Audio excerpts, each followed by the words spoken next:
Hello, my name is Hakon, and welcome back, all you fabulous fighting fantasy aficionados, for yet another day of fighting fantasy fun and frolics as we play Robot Commando by Steve Jackson, not UK Steve Jackson, not fighting fantasy Steve Jackson, but Car Wars Steve Jackson, American Steve Jackson. Um, yes, Jurassic Park meets Transformers. Clearly, Tyrannosaurus Rex not happy about what the robot is trying to do, so trying to steal some eggs. I don't know. Um, I do apologize. It has been a few weeks now since my last episode. I don't know if you are starved of watching new ones. I certainly am starved of playing fighting fantasy game books after a few weeks of going cold turkey, so to speak. So this is my episode number 117 in my fighting fantasy playlist. So I hope you'll enjoy it as we play Robot Commando. So I'll just be ready in a few moments on my desk. So traditional transition coming up. I'm not sure what sound to do for this one because it's sort of a medieval royal fanfare style noise that I tend to make as I move it close to the camera won't really quite suit the setting. So I might add something in post-processing, so we'll see.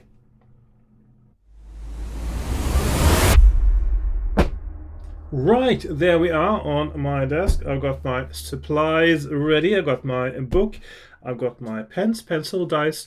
I've got my character sheet, which is just a blank sheet of paper. And I've got my map, which is just a blank sheet of paper. And oh, the excitement of starting a new book that you've never read before and that you don't know anything about. Brilliant. Okay, so this is American Steve Jackson, which who also wrote Scorpion Swamp, of course, and Demons of the Deep. And if any of those is an indication of what this is going to be like, I will predict there may be some non-linearity to the structure of this book. Maybe you can go back and forth between some locations. There may be different endings that are all valid victories in a way. And that's all I know. So I know it's not going to be linear in a normal fashion because it doesn't seem Steve Jackson does that. So let's find out what's going on here. Right, so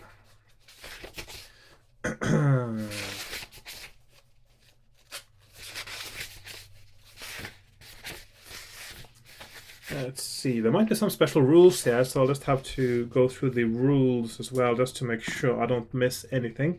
Let's see. Pencil eraser, skill, stamina, luck. Yeah, that's normal. So, skill. I'm going to reroll ones, of course.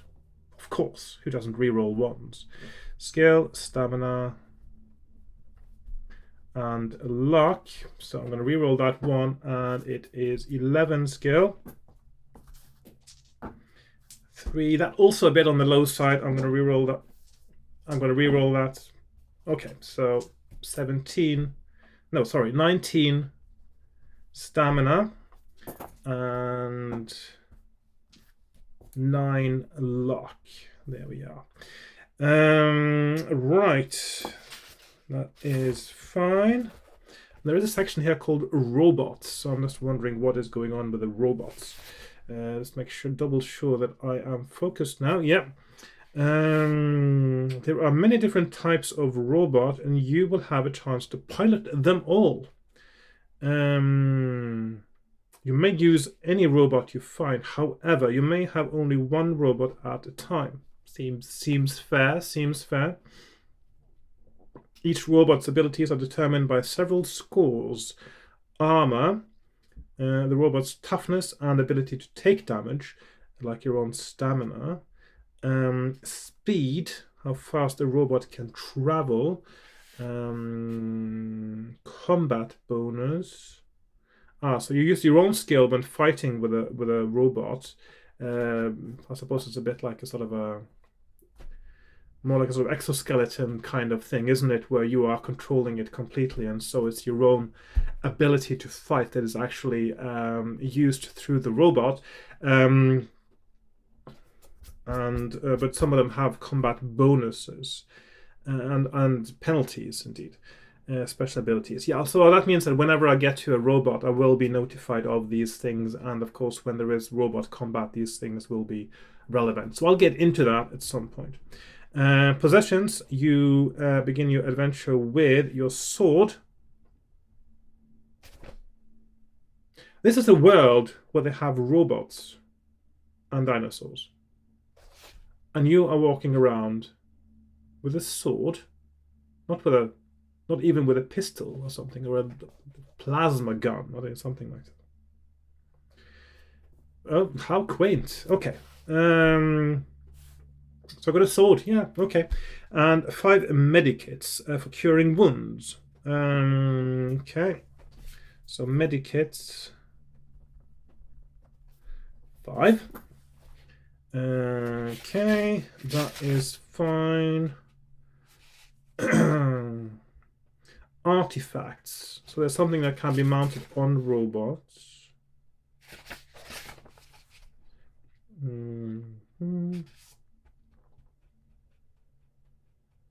When you pick up an interesting artifact, you should make a note of the reference where you found it, just in case you have to check later to see exactly what it does. Okay. Note also the names and model numbers of artifacts may contain clues. Always write down the full name and number of anything you pick up, including robots, it says. Okay, so there's some interesting game mechanics going on here that are a little bit different. Let's see, combat. Normal combat is normal, that's fine, but when robot combat...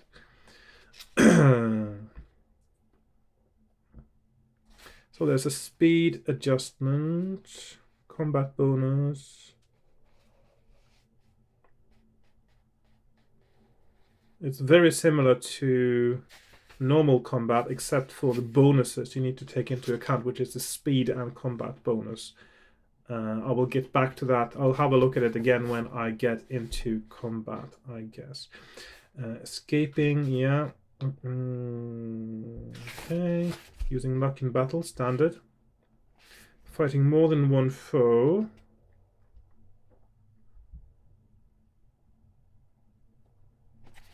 Using luck in battles, standard.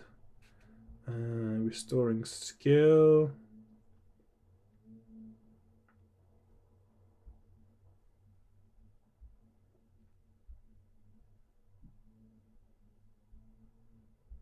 And here it's quite clear, which it isn't in all books, by the way. It says your skill score can never exceed its initial value. However, bonuses can add to your skill no matter how high its level is. Thank you. That's what it's supposed to say in all the books. Because it's led to so many misunderstandings. When you get an item that gives you a skill bonus, for instance, in lots of fighting fantasy books, and the only thing it says in the rules is your skill score can't go beyond its initial value, then it's confusing because it says add 1 to skill for having this thing. But basically what you're getting is a bonus. Yeah. Various artifacts may increase your skill for one type of combat, but not the other. Okay, that's fine. And of course, a sword bonus will not be relevant in robot combat, obviously. Right. Yeah. Hints on play. Actually, let's read a bit of that as well, because it's it says here, in this book, you will become a lone guerrilla fighting against the horde. As a guerrilla, as in guerrilla. Not as in small war in Spanish. Not as in gorilla, the animal. Yes. A lone guerrilla fighting against a horde of invaders. There are 3 entirely different ways to defeat the invaders. One obvious, the others not so obvious. Each method requires a different path, different artifacts, and different decisions. Okay, so there are 3 different ways to win this game. I probably will be happy going through one of them in this playthrough series, and that does leave the door open, I guess, later to revisit this book and do it again and try to do something different. Just like I could with a Scorpion Swamp, for instance. So And I guess with Demons of the Deep as well, although it didn't really feel like you wanted to play it again, trying to do something differently in it compared to Scorpion Swamp, where in the beginning you're actually able to select between 3 different missions, so to speak, depending on which wizard you go to ask if they need any help. Right, you may also want to make a map. Yes, well, I may also want to make a map.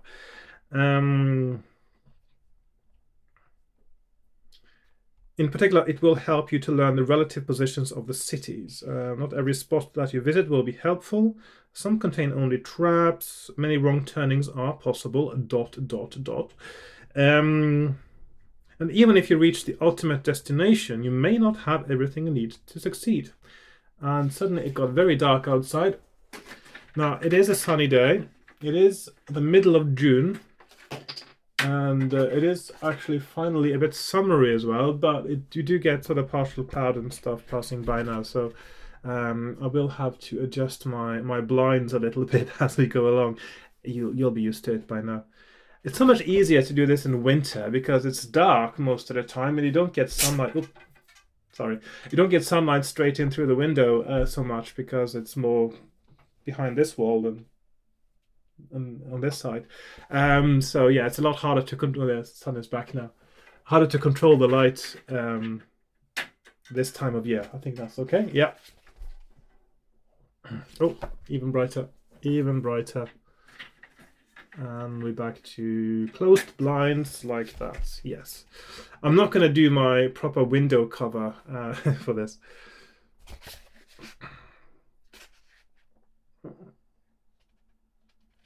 Right. So.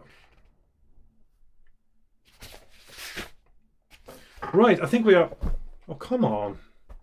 Light is so fickle. So fickle, so fickle.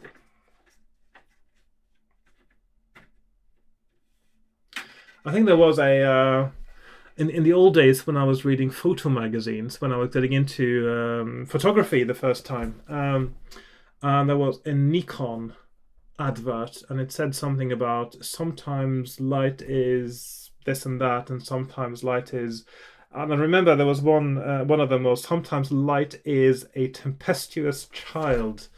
And of course, the point was that you didn't have to... The light can change all the time, and the camera can do that, sort that out for you. I think that was the idea. It had a sort of intelligent exposure thing, and yeah. So I can get auto exposure on this camera, but what that does, it is continuously trying to change the exposure based on the white levels of whatever is in shot. So for instance, if I move my hand a little bit closer, it will change the exposure and it will make it darker, and it doesn't look nice when it does that sort of dip. So I'm going to leave it on manual for this video and for future videos, and just adjust my blinds. If I'm doing something that is light critical, I will cover my window and just control the lights entirely from within the room. Anyway, I am digressing, so let's get started finally. You are a rancher. It will be much faster next time because I will have gone through the rules and I know what's going on. So yeah, the first time playing this book, I do have to look at the rules properly. And of course, if you do find the previous section that you have just watched a bit boring, you can skip it and go to this point. Okay, yeah. You are a rancher in the land of Thalos.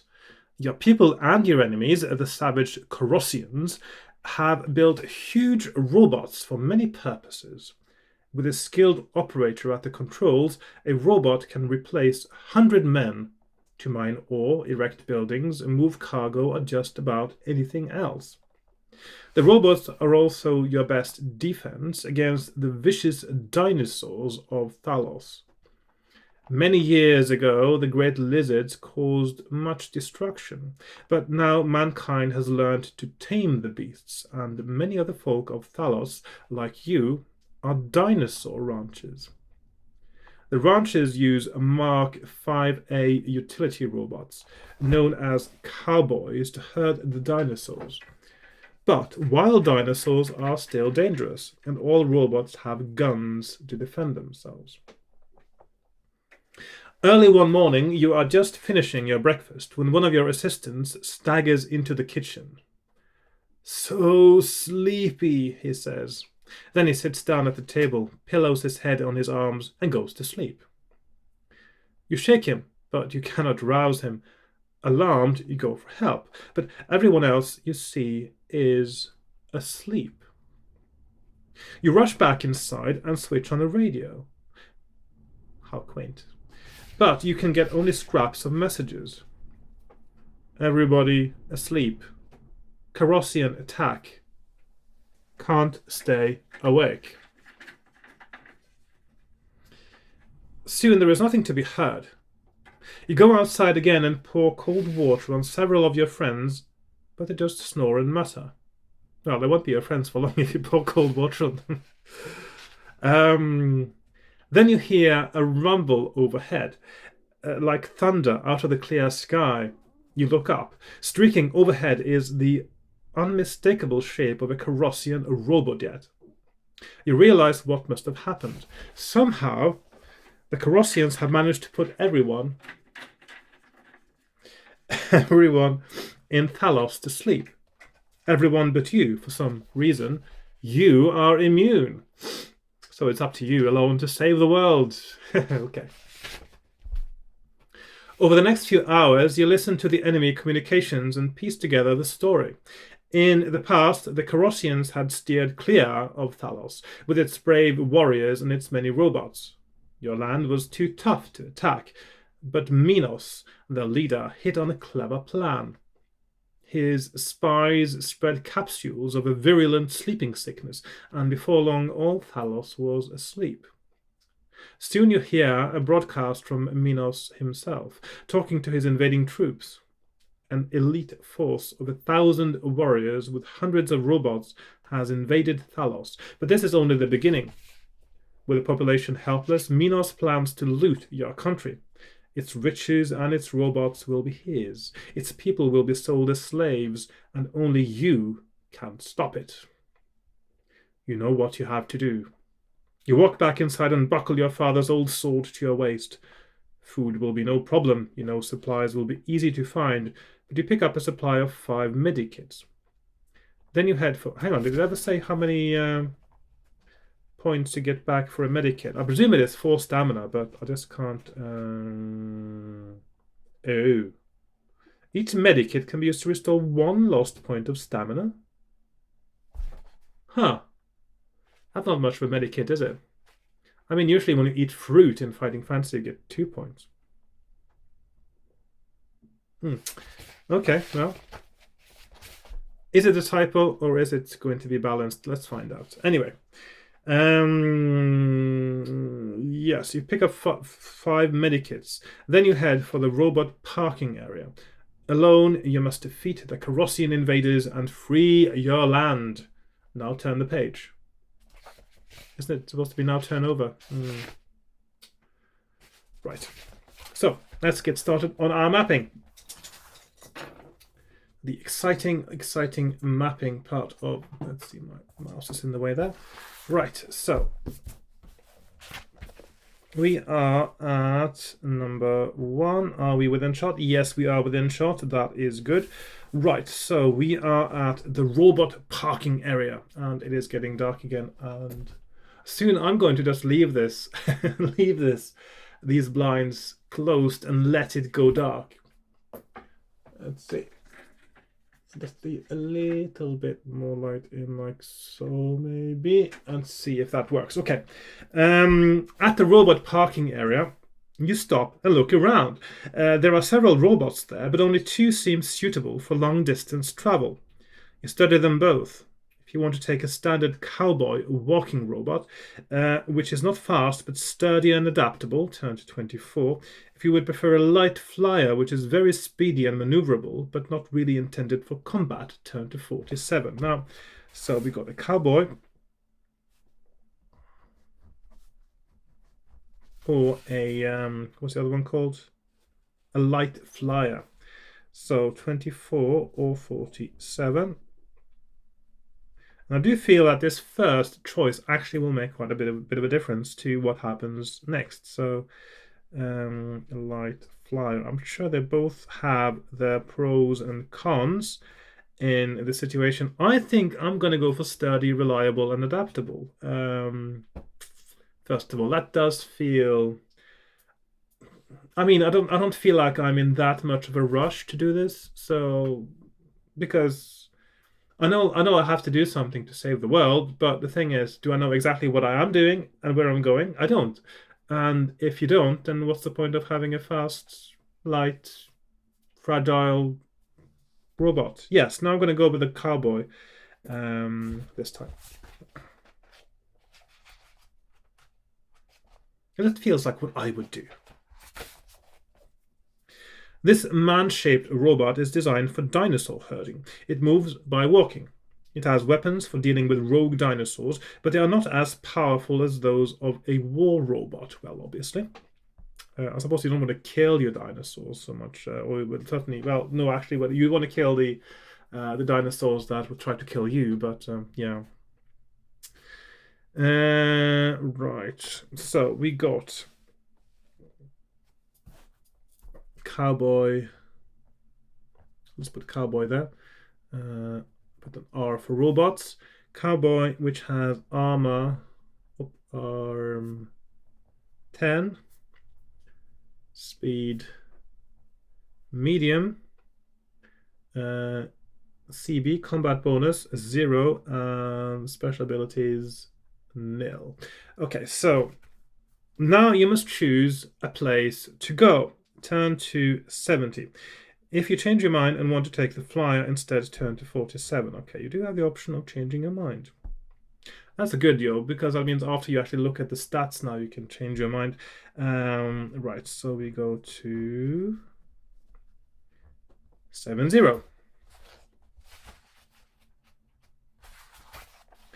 Now what are you going to do? You know that although there are probably Colossians everywhere, their base is at the capital city. But you can't just charge in there and attack them with your little robot. You must prepare well before you make your move. Fortunately, there are many cities in Thalos. You will be able to search the whole country for help, if need be, before you confront the invaders. Two large cities are fairly close. If you want to go to the City of Knowledge... Seriously? You actually call the city City of Knowledge, Capital City, and the City of Industry. How imaginative. Right. I mean, I'm not blaming Steve Jackson here. I'm blaming the people of Thalos who actually have that little imagination that they call their cities that. How boring is that? I mean, the thing is, if you call your cities that, doesn't that mean that you don't appreciate beauty, culture, and imagination? Yes, it does actually, doesn't it?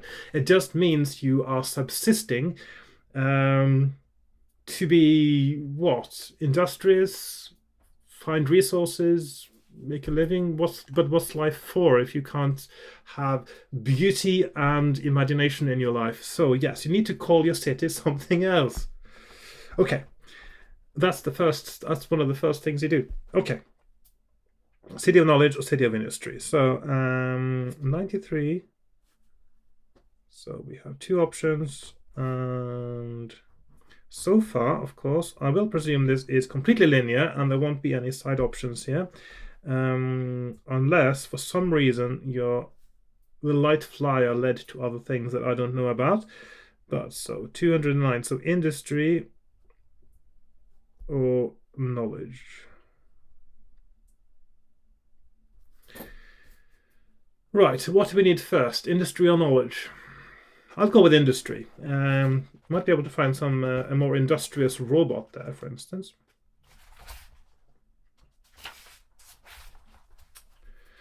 You set a course for the City of Industry, a place of great factories and machinery. There, you reason you might find a robot or invention that would give you an advantage over the invaders. That is exactly what I thought. If you are in the Dragonfly robot, turn to 265. If you are in the Cowboy robot, turn to 39. Yes, indeed. Dragonfly, that's what the other robot is called, the light flyer. Okay. So I'm going to put those options up next to each other there. So we have 39 cowboy or 265 dragonfly. Now, cowboy and dragonfly, those are imaginative names. I wish the cities could do that too. Okay, 39. After several hours of travel, you enter rocky terrain. The path narrows, and you are forced to use both of your robot's hands just to climb. You wish you were in a vehicle that could just fly over all this. Or like a dragonfly, maybe? Suddenly you hear a roar. Looking behind you, you see a huge Tyrannosaurus sprinting through the rocks at you. Jaws agape. It lunges towards you, and robot and dinosaur fall to the ground, grappling fiercely. This huge meat eater, if it's a meat eater, why is it trying to eat a robot? Is the king of the dinosaurs, the king of the lizards, Tyrannosaurus Rex, and attacks anything it sees to feed its savage appetite. You must fight it to the finish. Right, so Tyrannosaurus, armor 8, speed fast, skill 9, special abilities none. You cannot escape. The Tyrannosaurus is faster than you are, and it is familiar with the territory. If you defeat the Tyrannosaurus, turn to 235. If it reduces your robot's armor to 0, turn to 258. So we got two options then. So we have 2, 3, 5. I can only assume now that if I had been in my dragonfly, I wouldn't have met the Tyrannosaurus at all.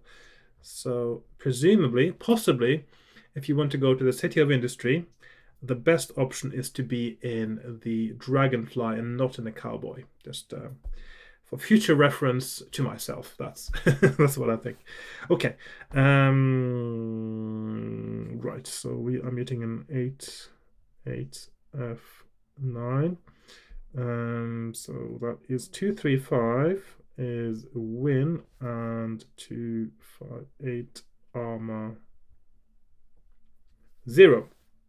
Okay, so robot combat. I have to look that up now just to be sure I'm getting this right. Let's see, fighting. Okay, robot combat. If the foe is faster than your robot, you add 1 to his roll for attacking. So basically, that means that effectively his skill is 1 more. So I can think of him as a skill 10, armor 8. Yeah. And otherwise, it is the same as...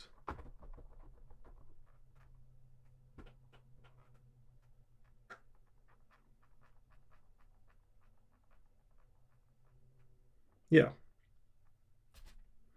Otherwise, it's the same as normal combat, so that's, which is fine. Right, so he's got 10, 8, I've got 11, 19, so I don't have much of an advantage there. So 1 skill point advantage. He rolls 3, I roll 4. It's down to 6. He rolls 12. I roll 6. I'm down to 17. He rolls 7. I roll 7. He's down to 4. He rolls 4. I roll 3. That's a draw. He rolls 9. I roll 2. I'm down to 15 stamina.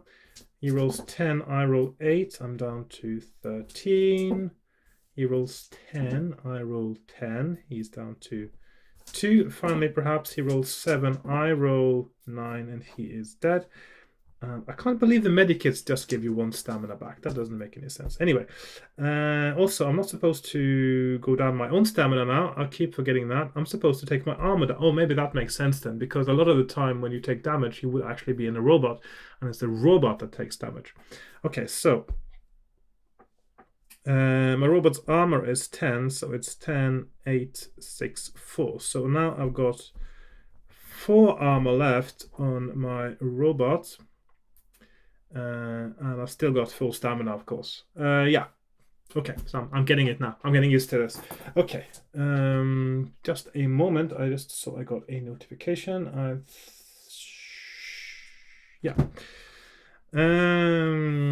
Nothing important. Right. So that means I win that battle, and I go to... I realized I should have angled the camera a little bit more that way. Anyway, that is fine. I'm going to 235. So if my paper is going to get a little bit more askew that way because of the way I sit, I do apologize. Right. Your robot is scratched and then what's King Kong doing here? Your robot is scratched and dented, but you have one. Lose 1 stamina point for the bruises you took when the monster knocked your robot over. Right, so 18, right? You continue on your way towards the city of industry. Turn to 265. So I'm going to put that up here because I presume that if you are in the dragonfly now, you will go straight. Oh, hang on. Actually, that is the same paragraph as the dragonfly one. Okay, so what I can do then is to, yeah, I'll just do like so. Just have a, right, I'll just have 265 two places on my map, and I saw my camera just finished its 30-minute recording limit, and I wasn't paying attention because I was busy with the combat, so I missed that. I may have lost a few seconds. I do apologize if that is the case. Otherwise, I don't think I lost more than a few seconds though. Oh, this light. I really need to start covering my window, don't I? I do like getting the daylight in though, so it makes it a bit brighter, and I can feel the summer a bit more. Right, 265. You are in the city of industry. Normally it is busy and bustling, but now you see no life anywhere. Everyone is asleep. Everyone but you. Yeah, I sort of knew that already. Where would you go on your quest for useful artifacts? The fuel refining plant, the robot experimental center. Ooh, that sounds exciting. The tunnels underneath the city. Just explore or leave the city. Right, so we have 5 different options. I don't know how comprehensive these options are going to be. I was just thinking about my map now. Because it could be really... I'm going to do them vertically. Like so. 1, 2, 3, 4, and 5. And hopefully that will be enough space on the right there. So 105, 25, 127, 34. 309, which is leave, explore, tunnels, experimental center, or fuel plant. I'm going to check out the robot experimental center. That sounds very exciting.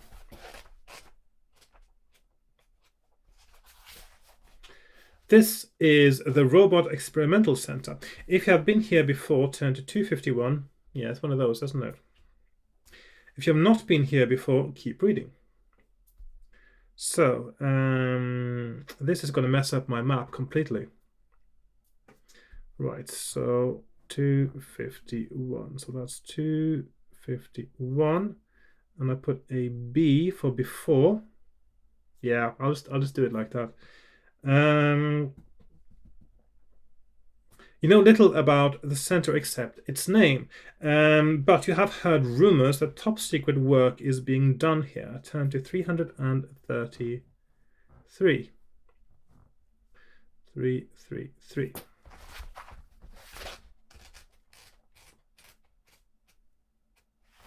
I think I need to rethink my map a little bit. What do you think? What should I do? I think I should do a page per city now. Yeah.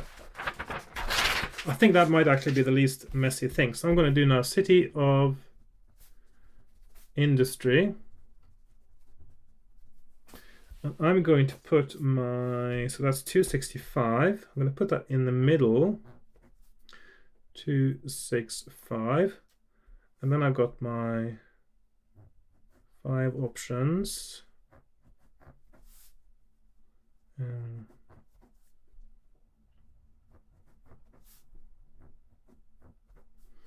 So we got 309 leave. We got 34 explore. We got 127 tunnels. 25 experimental. And 105 fuel. So there we are. This is city. Okay. So now we go to 25, and then we are told that it's 251. That is B4. Okay, so before, like so. And otherwise, we turn to 333. I think I'm going to do it like that, actually. This will be a lot easier in the long run, I think, to because this is going to get rather messy rather quickly if I don't. So I'm going to scrap all this. And this is now city industry. Okay. And this is Fighting Fantasy book number, I've forgotten now, 22, and sheet number 1. And then it is FF22 number 2. There we are. Okay, so now we're ready to go to 333.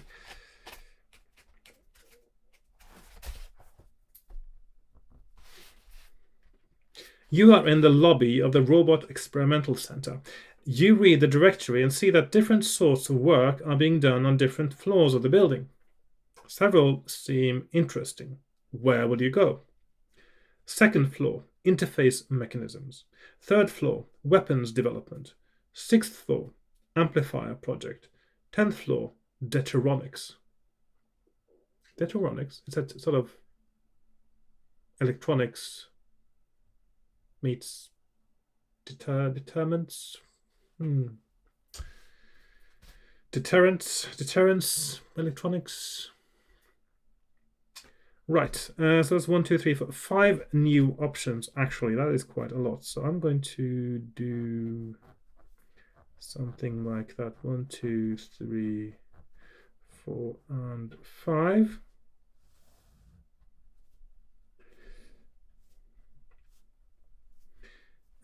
So 3, 9, 2, 1, 8, 2. If this is how all the cities that you can get to are structured, then it's quite an interesting structure of a game book, it looks like. 229, 206. Leave. I should have put leave on the top, by the way, but there you go. Interface mechanisms, interface, weapons, amplifier, Deuteronics. I'm a bit curious about what the Deuteronics is. I'm going to go to 229, actually. On the 10th floor, you find an incredible confusion of cubbyholes and nothing that looks like a robot or device. There are tall bookshelves everywhere, and more books on the floor and the desks. If you continue to investigate, turn to 360. If you return to the lobby, turn to 333.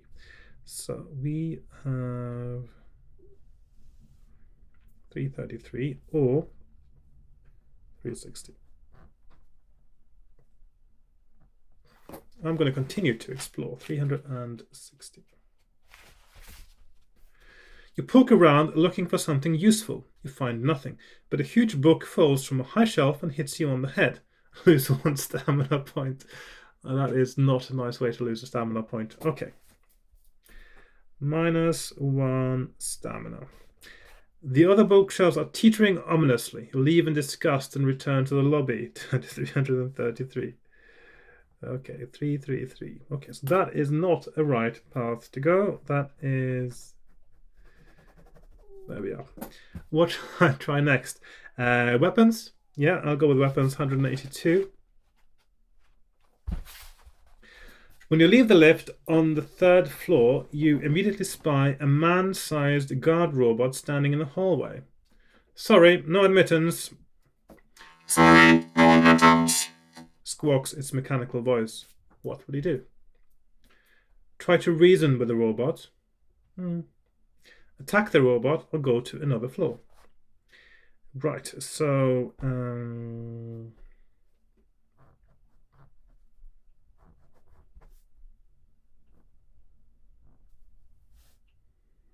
Here we are. So, 295, reason, or 142 attack. How do you reason with a robot? Let's find out. 295. While you are arguing with the machine, it picks you up, none too gently, and tosses you back into the lift. Lose 1 stamina point. I've forgotten to keep track of this, so I've lost 2 stamina points now. I'm down to 16. If you leave the floor, turn to 333 and make a new selection. If you attack the robot, turn to 142. So that is... and -1 stamina. So again, that is not the correct thing to do. Which is a result, because every time I make a mistake and do something I'm not supposed to do, I know for next time that I'm not supposed to do that. So I'm going to attack it though, 142. Your mission is more important than this AC9 robot. You will have to deal with it by force. Guard robot, skill 8, stamina 10. Note that this robot is human-sized and you fight it as though it were a human foe. Right, so this means that I am now... That is, let's see, 8, 10. 8, 10. That means that I am now in my normal human guise and fighting with a sword. How useful against a robot. So I am skill 11, stamina 16, and he is a skill 8, stamina 10. I've got a 3 skill point advantage as we go into battle, and he rolls first. So he rolls a 4, I roll a 10, he's down to 8. He rolls 2, that's good. He's down to 6. He rolls 11. I roll 6, and I'm down to 14 stamina. He rolls 8. I roll 9. He's down to 4. 8. 6. He's down to 2. 7. And 5. And that is the end of the guard robot. So, if... You may escape by returning to 118. Okay, that is interesting enough because that's a different paragraph. 118, let's say 118. Escape, okay. Escape. If you defeat the guard, turn to 48. So I'm going to go to 48. And even when I'm doing the map this way, it looks like I'm going to mess it up a little bit. So let's see. There we are, 48. Win, okay.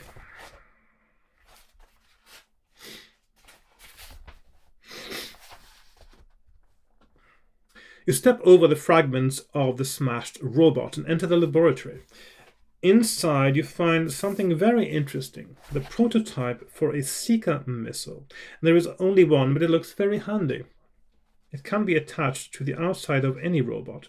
It can be used only when you are piloting a robot, not in personal combat. It may be fired at any time between attack rounds. It will automatically hit its target and reduce its armor score by 10.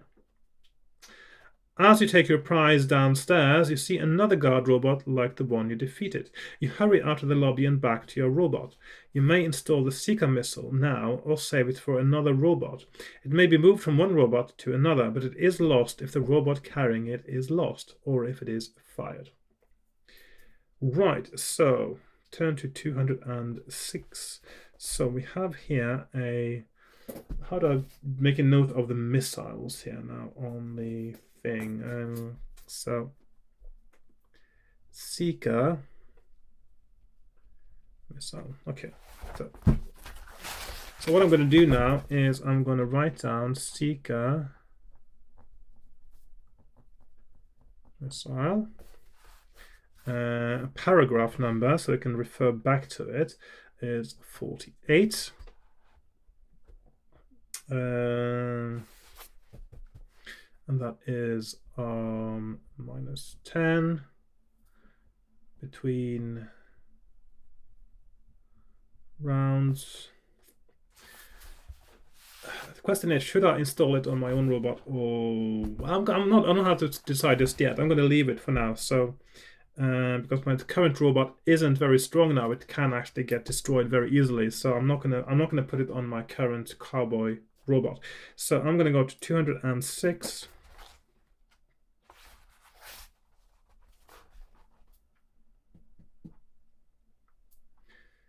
So let's see, which is sort of a catch-all paragraph, I would guess. 206. You are back in your robot. If you want to explore elsewhere in the City of Industry, return to 265. If you want to go to another city, turn to 309. So that is... It's going to go and do like that. And I don't know, of course, if that is the best thing I can get inside this building either. All I know is, of course, if I try to go back there now, something else will happen. I may not be able to go in again. So I find this quite an interesting structure of a game book now, because it feels a bit sort of open world and, of course, with limitations. So it's like perhaps an even more refined way of doing it to the structure of Scorpion Swamp, I guess. So quite clever, actually. Right. Do I want to explore elsewhere? I do actually think I want to explore more here. Let's go to the fuel part of the, so that's 105. You decide to visit the fuel refining plant. This is where the radioactive ores that power the robots are processed. A single block of fuel will drive a robot for a year. As you approach, you realize that some of the robots standing around the plant are active. The Corosians have sent a force to garrison this strategic point. What will you do? Proceed normally, attack, flee, try a ruse. So, 1, 2, 3, 4 options.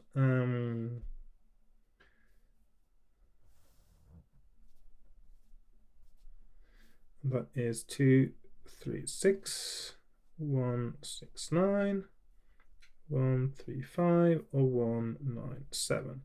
And that is proceed normally, whatever that really means, normal. Attack. I suppose proceeding normally means wait for them to attack you, I guess. Flee or a ruse. Obviously, I'm going to try a ruse, because it's just nice to see what can be done and what can't be done here. If you have already been challenged by Corosian soldiers using a number as a password and you remember that number, turn to that reference. Otherwise, turn to 236. Interesting. Does this mean that knowing that reference is a good thing or a bad thing? I'm not sure. Okay. But that means there is a secret paragraph one can get to from this one that I don't know. And I'm doing that with a dotted box on my map. And then otherwise turn to 236. So that is what I will have to do. 236. There we are. Over the radio comes a challenge. 88. If you now know the countersign that is required for that password, turn to the number of the countersign. If you do not know the proper response, turn to 389. Ah, yes. It's like what do you call it now? It's sort of that sort of combat call and response thing that you do. I'm not sure what that's called in English, actually. I know what it's called in Norwegian, but so like during D-Day, at least if Band of Brothers is correct, the call and response was flash was the call, and the response was thunder. I think it was, if I remember correctly. So you say flash, somebody else says thunder. And it's a pretty sort of standard military procedure thing, because when you're out and about in the dark, especially, then and of course you can't see anything, you can only hear something, but you can hear that there is somebody there, and you don't want to shoot them if they're your friend. So it's a oh yeah, it's like sort of a friend or foe response, I guess. Anyway, right, 88. I don't know the countersign for that. I'm not going to guess. So it seems a bit unfair, and also I'm guessing between almost 350 paragraphs now, so 389. I do not know the correct response. 389. So I do not know. And I don't know, of course, if that is the same paragraph as I presumably that is the same unknown paragraph that is referenced in the other one. So yeah, so I'm going to go to 389 and see what happens next. I'll probably get attacked now. The Corossians fire on you, lose 1 armor point, and fight. Turn to 169. Okay, so minus 1 arm. So that means that my armor score now for my robot is down to 3, which is really low. It's not a very, I mean, I know it's supposed to be stronger than the Dragonfly, but it's still a very weak robot as far as fighting is concerned. Right, and of course I didn't put on my missile, so I can't use that. Yeah, 169. This could be the end. You must fight the enemy robots. There are 2 of them, both tripod robots. These speedy machines walk about on 3 legs. They have metal tentacle arms that can carry guns or other devices. You recognize them as handling machines belonging to the fuel plant. The Corossians have taken them over as guard robots. You must fight them both at once. Each tripod will have a separate attack on you in each attack round, but you must choose which of the 2 you will fight. Attack your chosen foe each round as in a normal battle. Against the other, you must throw for your attack strength in the normal way, but even if your attack strength is greater, you will not wound it, etc., etc. Standard multi-combat rules. Right. It is possible to escape.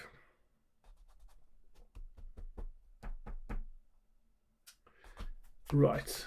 Hang on. Right, so this is going to be very, very hard indeed. So, so I've got 11, 3, and this one has speed fast. They speed fast, which means they get a bonus point on their skill. So that means effectively now they are 9, 7, and 11. 7 for the sake of fighting, which means that if I fight them, I will die. So I need to escape. Can I escape before combat commences, or will there have to be at least 1 combat round? Just checking that now, because it didn't say anything in the yeah. Oh, yeah, but the problem is, of course, if I try to escape, they will both get a hit on me, which means I will lose 4 armor points, which means that my robot will die. What happens if your robot dies? I don't know. now it seems inevitable that it will. So I've got two options really. Should I try fighting them and then see if I die, which I most likely will, or just escape and just die? I will try to fight them in that case because I have nothing to lose. So, because if I fight them, at least I have a tiny chance of actually winning. And I do have to use my luck as well now. Okay, so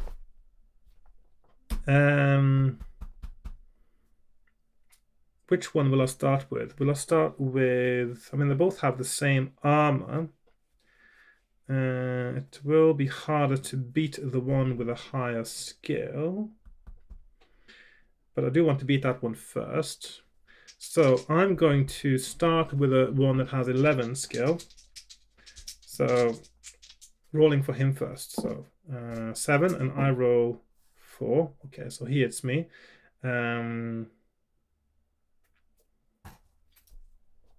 There's really no point in using luck either, necessarily. I'd have to use it successfully twice. I'm going to use luck. Yeah. So I'm down to 2 armor.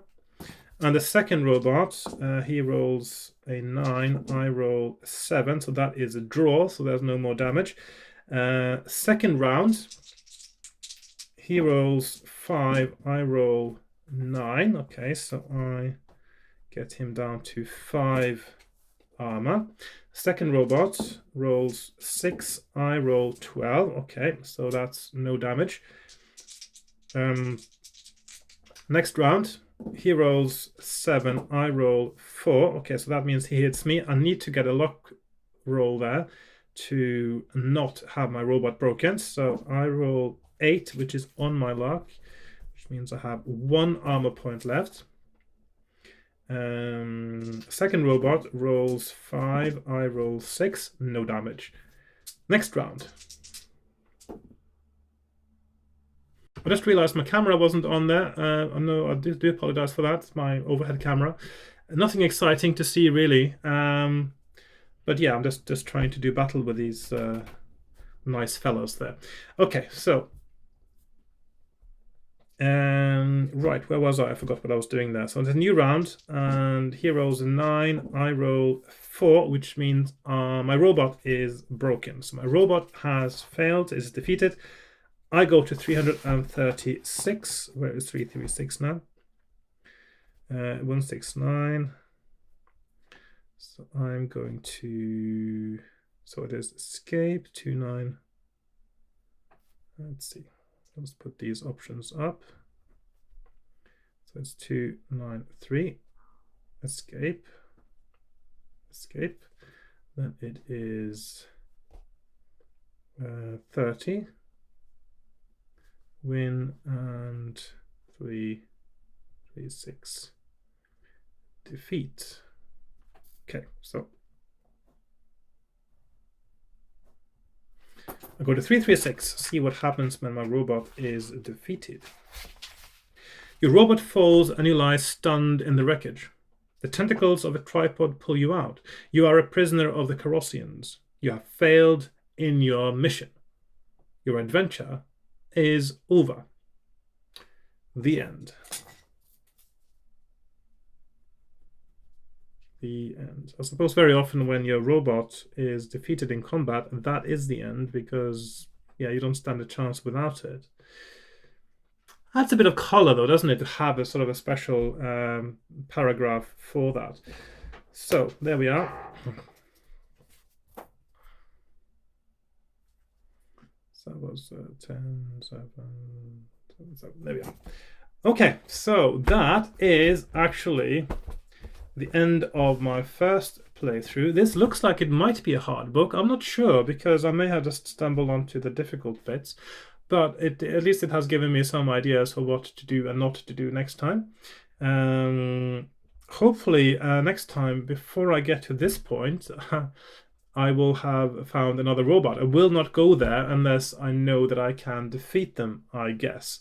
Either by knowing the call and response or by having a better robot that I know I can defeat them more easily.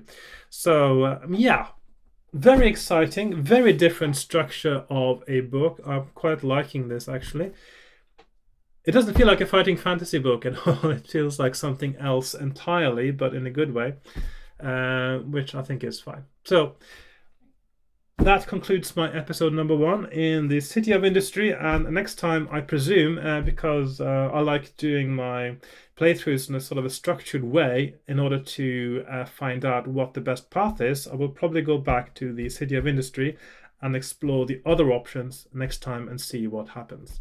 So I hope you all see me then. I hope you enjoy this playthrough. I do apologize for my camera going off for a few minutes there during the battle. I did actually switch it off to restart it, but it didn't restart. That was the issue. So anyway, thank you very much for watching, and I'll see you in my next one. If you enjoy this, by the way, of course, yeah, no, you know what to do. I don't have to go through the list every time, do I? You know what to do. It's YouTube. Yeah. Okay. Thank you. Bye-bye.